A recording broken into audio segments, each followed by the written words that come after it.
This report right here, excuse the print quality, proves that the UK government have a major state pension problem, and if you're under the age of 49, well, it's your problem too. According to an independent review of the state pension age, it would need to rise to age 72 by the late 2050s just to keep the system financially sustainable. And I don't know about you, but I'm not waiting until I'm 72 years of age in order to retire. So let me be straight with you, I don't think I'm going to get a state pension, and honestly, I've stopped caring about it anyway, because I've come up with a backup plan that I think is going to allow me to retire early anyway. But before I show you that, first you really need to understand how broken the system truly is. Right now, there are three major problems that a UK taxpayer has if they are relying on or expecting a state pension at any reasonable age, if any age at all. And it's applicable to those of you who were born after the late 1970s. And that first problem is a funding problem. The headline here is that Britain's welfare bill now exceeds income tax revenue. This means that we now spend £333 billion on welfare, but we only receive £331 billion in income tax revenue. Essentially, the government is now spending more on benefits and the state pension than it collects in income tax from active workers. Not a great financial position to be in. But the portion that we're focusing on today is the £161.2 billion that the state pension is currently costing. It's one of the single largest items on the government's balance sheet, costing us more than debt interest, education, and defence spending. And the cost of that pension is only going to increase over time because of something called the triple lock. It's how the government increase the state pension each year, and it's based on these three things. And whichever one is the highest, inflation, wage growth, or a flat 2.5%, is what the state pension gets increased by each year. Seems reasonable, but when pensioners are getting a bigger pay rise than workers, it creates a bit of a problem. In recent years, the pension has grown more than twice as fast as the economy. And with the IFS forecasting that a state pension could rise from 5.6% to 9.6% of national income by the 2070s, coming at an expense of potentially £100 billion a year, that's a problem when budgets are already stretched and the economy isn't growing at a rate that can support that.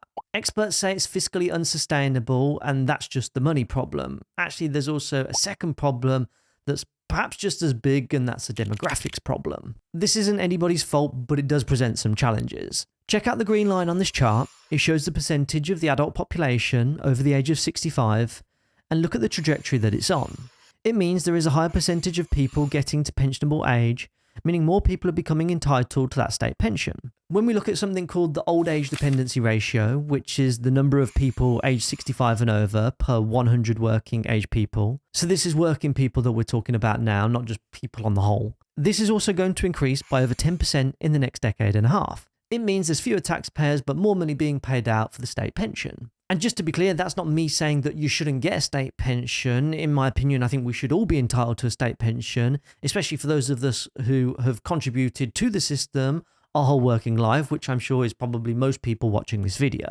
These demographics, though, put additional pressure on the UK government and how much it needs to spend as a percentage of our national income on the state pension if nothing gives. And when I say nothing gives, I mean literally having to increase the state pension age to over 70, and that's even if you get one at all. And that's not helped on by perhaps what could be a bigger problem over the next few decades, and that's arguably a cultural one. I need to tread carefully here, but let me just share with you the facts. This Keep Britain Working report captures some of the major problems that we have here in the UK and why I believe the state pension probably won't work out for me personally. Let me fire out some stats for you. Over 1 in 5 working age adults are out of work and not looking for work.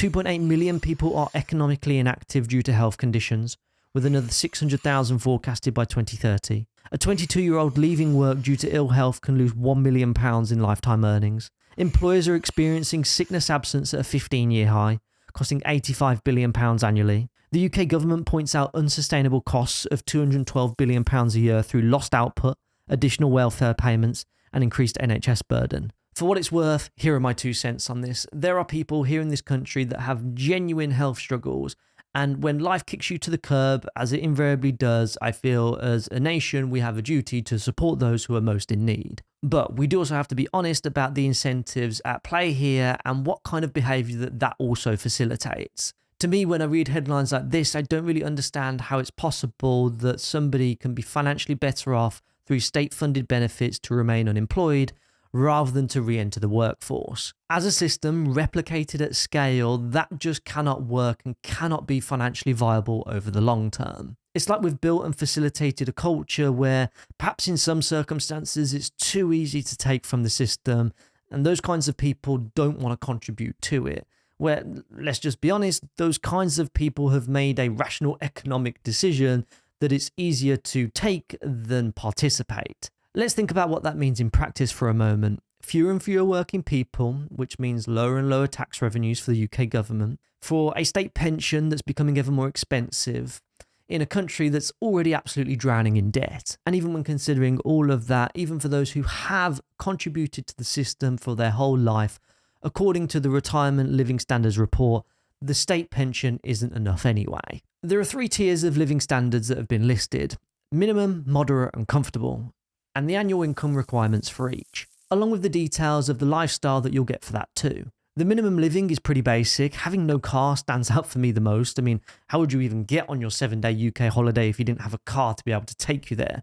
I mean, I guess you could always get on the National Express or something, but that doesn't quite sound like fun. Moderate is a little bit more reasonable, but it's certainly nothing lavish. You get a 2-week 3-star holiday and 47 quid a month to basically buy a couple of Domino's pizzas. Comfortable, of course, is where we'd all like to be at. In parts, that's probably similar to where I'd be at now, especially when we compare it from an income perspective anyway.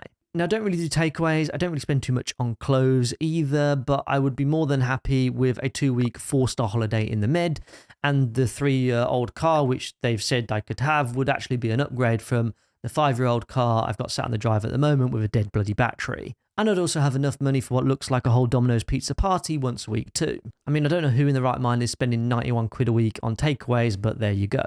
But here's the reality. The full state pension in 2026 pays £241.30 a week, or £12,547 a year. It's less than the minimum standard and less than 40% of the moderate standard, and you can absolutely forget about it if you think the government is going to fund you a comfortable retirement. So even in the very best case scenario where the state pension still exists, you qualify for it, and the state pension age hasn't got any older, well, I don't think me or you are probably anywhere near where we'd like to be in terms of how we envisage our retirement in the future. Now, before I get into this strategy, I wanted to give a little bit of personal context because I think that matters here. Now, all of my income is currently derived from this YouTube channel, and obviously that income is not guaranteed each month. And it relies certainly on all of you lovely people continuing to tune into the channel each and every month. So with that in mind, I've got 3 income scenarios using 2 account types, but one single strategy that still remains the same regardless. I'm also going to use the Retirement Living Standards income as a benchmark, and I've inflationary adjusted them to 2045, which gives me a nice early retirement here at age 50. Now, the elephant in the room here is that this data, which you may have already spotted, is just for a single person household.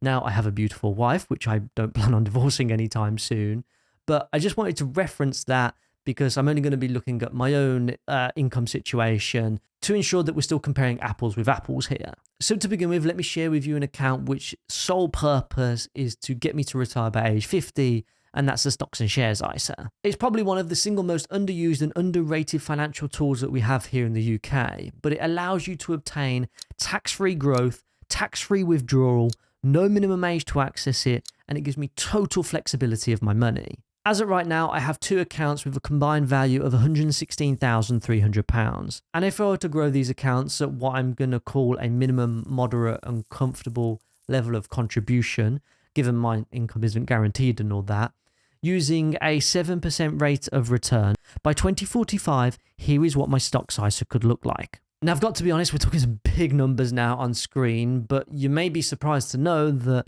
actually those numbers aren't going to get us to our desired income targets, or at least not at the top end anyway, because if we now use the rule of 4%, which is a common withdrawal rate, well, here is the annual income that each scenario will generate. If we compare that to our inflationary adjusted pension living standards report from earlier on, then you can actually see at best I'm only living somewhere between minimum and moderate retirement from age 50. And just as a reminder, this is exactly what that would pay for. I'm not even going to get a couple of holidays a year for that, so retiring early, yes, but living a lifestyle of luxury and travel, certainly not. So the truth is, the stocks ISA is only ever going to get me part way there, and I'm fully aware of that given that early retirement goal that I have, and that the stocks ISA is never going to fully fund my retirement. In actual fact, the stocks ISA I plan to use as a bit of a bridge until I can access my second account, which is my SIP, which has a minimum pension age of 57 as at the current rules. It's one of the most tax efficient accounts that I have at my disposal, as I get corporation tax relief on the contributions that I make to my SIP. And just as a point of noting, if you have a personal SIP, then you also get tax relief from the UK government as well. Right now, my SIP is valued at £125,800. So let's play out that situation again, applying that minimum, moderate and comfortable level of contribution, assuming the same growth rates, but this time over 27 years, this is where we'll end up. Now also, let's assume that I'm going to take a 25% tax-free lump sum. This is what I'm left with. Using the rule of 4% again, here is the income that I could withdraw, which would also be subject to tax, which is important to note here. On its own, these numbers are looking a lot better, and even if I add an additional 7 years worth of inflation to the retirement living standards income benchmarks that we spoke about earlier, well, the numbers still stack up reasonably well. But here's where the magic happens. If I were to combine the income from my stocks ISA, which will still be rolling in each month at age 57, with my SIP, then even if I say targeted a moderate lifestyle in retirement, so say I needed that £71,160, I'd say the odds are probably quite high of me having that. And perhaps it's even more likely that I could actually fall somewhere closer to the comfortable retirement, given the potential level of income that I could look to withdraw here.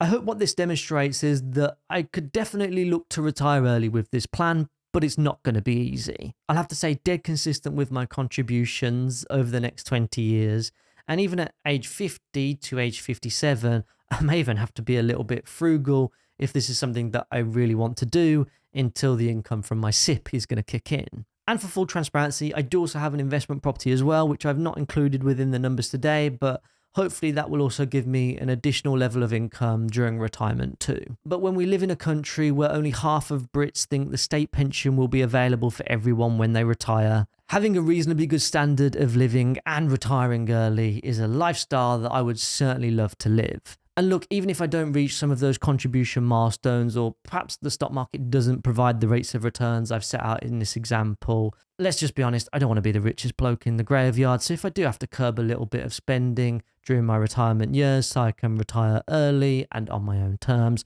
then that's something that I probably will be prepared to do, because I definitely don't want to pin all of my hopes on what, as of right now, is a fiscally unsustainable and a fiscally flawed state pension system. And if you do want to learn a little bit more about where I do all of this investing stuff, well, I've made a tutorial to one of the apps that I use, which you can watch here next.